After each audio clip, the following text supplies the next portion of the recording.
புகார் பெட்டி வைத்து பொதுமக்களிடம் மனுக்களை வாங்கி சென்ற முதலமைச்சர் அதன் சாவியை தொலைத்து விட்டதாக அதிமுக பொதுச் செயலாளர் எடப்பாடி பழனிசாமி விமர்சனம் செய்திருக்கிறார்.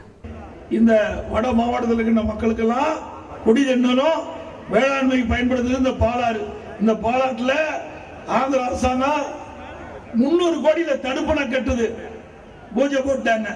தடுக்க வக்கில்லாத அரசாங்கம் விடியாதிமுக அரசாங்கம்.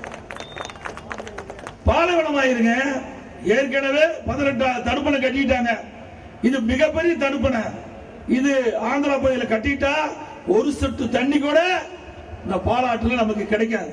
நீங்க எல்லாம் என்னைய முதலமைச்சரை தேர்ந்தெடுத்த உடனே இந்த பெட்டியை திறந்து பூட்டை நீக்கி பெட்டியை திறந்து மனு எடுத்து படிச்சு பார்த்து அதுக்கு தீர்வு காண்கிறேன். அப்படி ஏதாவது தீர்வு காணவில்லை என்றால் என்னுடைய முதலமைச்சரை கதவு திறந்தே இருக்கும். நேரடியா நீங்க வந்து என்னிடத்துல புகார் சொன்னா உங்களுடைய பிரச்சனை தீர்க்கும் சொல்லி பெட்டி எடுத்துட்டு போயிட்டாரு. சாவி தொலைஞ்சு போச்சாரு. இருக்குது பெட்டியே காணாம என்ன தெரியல. அண்ணா திமுக ஆட்சி இருக்கின்ற பொழுது அவர் வைத்த கோரிக்கை, அந்த மக்கள் வைத்த கோரிக்கை ஜாதி வாரி கணக்கெடுப்பு நடத்த வேண்டும் என்று.